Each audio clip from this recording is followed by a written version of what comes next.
semuanya, kembali lagi bersama aku, Monica. Dan di video kali ini aku akan membagikan informasi terkait dengan bagaimana sih cara mencari informasi tentang GKS.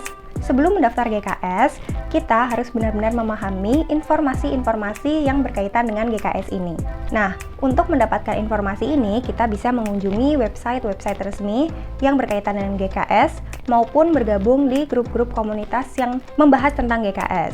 Selain itu, kita juga bisa memfollow atau mengikuti akun-akun sosial media yang membagikan informasi tentang GKS ini.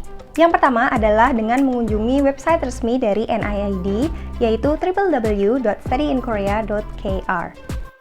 Website ini merupakan website utama bagi pendaftar GKS untuk mendapatkan banyak informasi yang berkaitan dengan guideline, kemudian available university, kemudian juga informasi tentang universitas, semua lengkap di sini.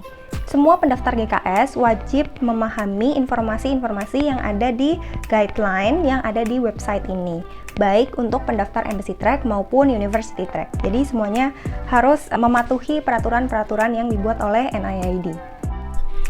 Yang pertama adalah website NIID. Nah, kita bisa langsung ke browser, lalu ketik Study in Korea GKS Notice. Atau teman-teman juga bisa langsung ke webnya, diketik www.studyinkorea.kr. Nah, kita pilih yang GKS Notice paling atas ini. Nah, di halaman ini, semua informasi yang berkaitan dengan GKS akan diumumkan. Dimulai dari prior notice, kemudian ada juga pengumuman pendaftaran, guideline, dan juga pengumuman first round, second round, dan juga finalnya. Semua informasi baik GKSU, GKS UIC maupun GKSG ada di sini ya.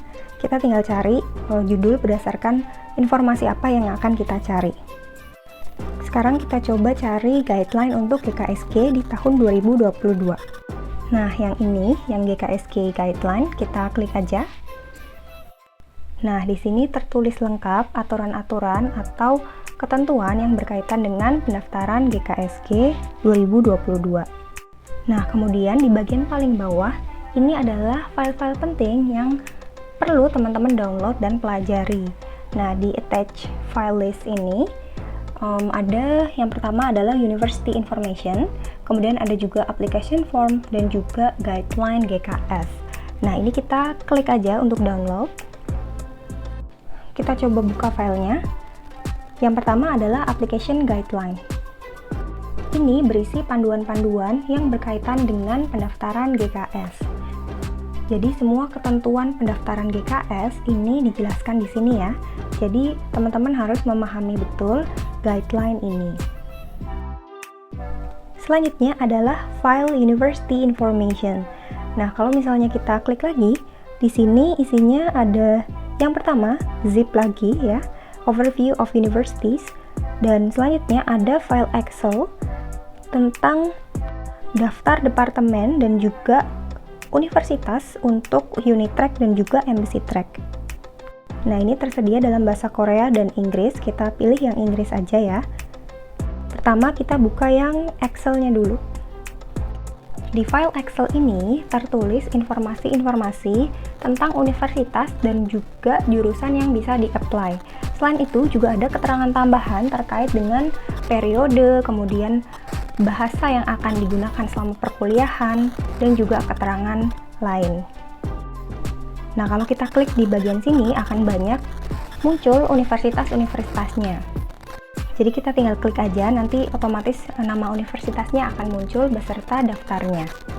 Selanjutnya adalah file zip yang berada di dalam University Information, yaitu Overview of Universities. Nah, di sini ada dua jenis zip ya. Yang pertama adalah University Information khusus untuk R&D, dan yang kedua ini yang untuk semuanya. Nah, kita klik aja yang ini. Nah, kalau kita klik di sini isinya adalah PDF yang berhubungan dengan informasi universitas. Jadi info per universitas ada di sini, atau kita bisa juga sebut sebagai guideline universitas. Nah, di sini akan ada info per universitas tentang ketentuan-ketentuan dari universitas tersebut. Selanjutnya adalah formulir pendaftaran. Nah, ini totalnya ada 8 form. Kita tinggal isi aja, diketik, kemudian kita print. Yang kedua adalah website resmi dari Korean Embassy atau Kedutaan Korea. Website ini harus dikunjungi atau wajib dikunjungi bagi teman-teman yang akan mendaftar Embassy Track. Nah, di website MOFA ini nantinya akan ada informasi-informasi penting yang berkaitan dengan aturan-aturan untuk pendaftaran Embassy Track. Jadi, untuk teman-teman yang mendaftar Embassy Track, ini adalah website yang harus teman-teman pelajari. Selanjutnya adalah website Korean Embassy. Nah, teman-teman bisa langsung klik aja link yang ada di description box aku, atau ke browser terus ketik overseas.mofa.go.kr. Nah, jadi halaman ini adalah pengumuman Kedubes. Jadi semua informasi dari Kedubes akan diumumkan di sini. Jadi baik yang berhubungan dengan GKS maupun tidak berhubungan dengan GKS akan diumumkan di sini. Nah, kemudian kita cari yang berhubungan dengan Global Korea Scholarship. Nah, contohnya ini. Kita klik aja. Nah, di sini akan ada attachment file-file yang berhubungan dengan GKS ya. Jadi ada guideline, kemudian formulir, dan juga list departemen dan juga universitas. Kalau kita scroll ke bawah, di sini ada ketentuan lain atau ketentuan tambahan untuk Embassy Track. Termasuk dengan alamat dan juga link untuk Google Drive yang teman-teman harus isi sebelum mengirimkan dokumen ke alamat Embassy. Yang ketiga adalah website resmi dari universitas di Korea yang akan teman-teman daftar. Ini sangat penting untuk teman-teman bagi pendaftar Embassy Track maupun University Track. Jadi tidak hanya untuk yang University Track aja ya, karena nantinya yang Embassy Track pun akan mengalami seleksi di third round, yaitu seleksi universitas. Jadi teman-teman juga harus mengikuti peraturan-peraturan yang dibuat oleh universitas gitu. Apakah ada ketentuan tambahan atau ketentuan khusus, teman-teman bisa mencari tahu di website universitas ini. Terus gimana sih cara mencari website resmi universitas tersebut? Caranya teman-teman mengunjungi website di Study in Korea tadi yang pertama, dan nantinya kan ada guideline tuh, dan selain itu juga ada informasi dari universitas. Nah, di situ teman-teman bisa mengecek lagi informasi terkait dengan universitas yang akan teman-teman daftar. Nah, disitulah nanti akan ada juga link yang mengarahkan ke website universitas atau terkait dengan data-data universitas itu. Melalui website universitas ini, teman-teman juga bisa memperdalam informasi tentang universitas maupun jurusan yang akan teman-teman daftar. Misalnya, teman-teman mau mengulik lagi nih, kenapa sih alasan memilih universitas? Nah, teman-teman juga bisa menggali dari segi informasi di universitas tersebut terkait dengan jurusannya. Bisa teman-teman mencari tentang kurikulumnya seperti apa, atau mungkin fasilitas universitas dan lain-lainnya itu ada di website universitas. Selain website resmi dari NID, kemudian ada juga dari kedutaan dan juga universitas, teman-teman juga bisa bergabung di grup komunitas.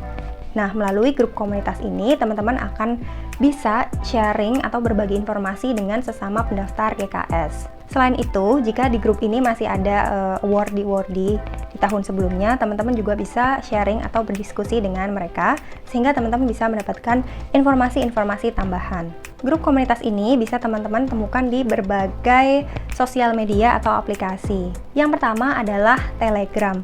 Nah, di Telegram ini biasanya teman-teman tuh lebih aktif gitu ya. Jadi berdasarkan pengalaman aku, kebanyakan pendaftar GKS itu lebih aktif di Telegram.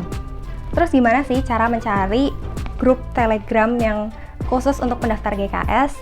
Nah, caranya ini gampang banget teman-teman. Yang pertama pastinya harus install dulu Telegramnya.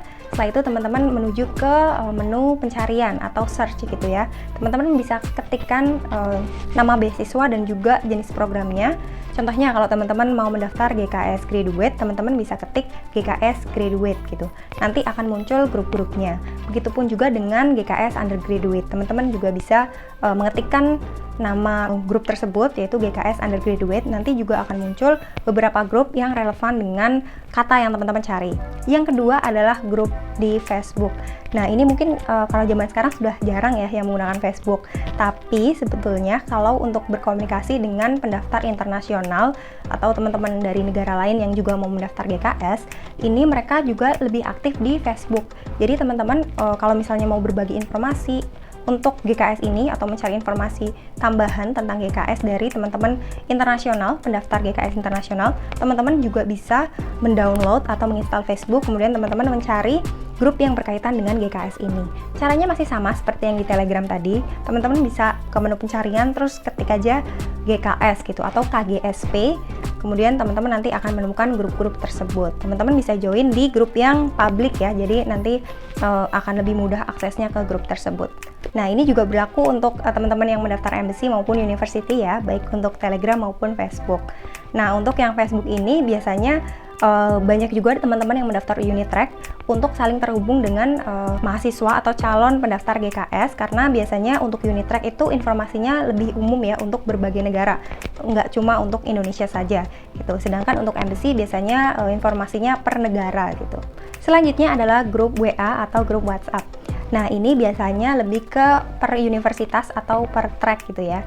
Nah, terus gimana sih cara mencari informasi tentang link grup WhatsApp ini? Nah, biasanya link grup WA ini ada di grup Telegram gitu. Jadi teman-teman biasanya kalau misalnya sudah join di grup Telegram tadi, teman-teman juga akan mendapatkan link grup WhatsApp-nya per universitas. Contoh misalnya teman-teman mau mendaftar di Korea University, biasanya di situ ada grup juga nih khusus untuk pendaftar Korea University, mau daftar di IHWA khusus pendaftar IHWA dan lain sebagainya. Selanjutnya adalah sosial media lain gitu ya. Jadi teman-teman juga bisa menggunakan sosial media lain untuk memperoleh informasi tentang GKS ini. Contohnya adalah Instagram. Nah, di Instagram ini kan banyak sekali akun-akun yang memang menyebarkan informasi tentang beasiswa. Nah, di sini pasti teman-teman juga bisa mengulik lebih dalam lagi ya tentang beasiswa tersebut, termasuk juga tentang GKS. Jadi teman-teman bisa mendapatkan informasi tambahan melalui akun-akun Instagram itu.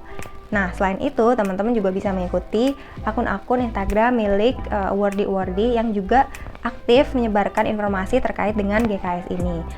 Atau teman-teman juga bisa nantinya berdiskusi dengan awardee-awardee ini jika memang mereka membuka semacam sharing session. Sampai di sini dulu video kali ini. Semoga video ini bermanfaat untuk teman-teman yang mempersiapkan untuk pendaftaran GKS. Dan bye!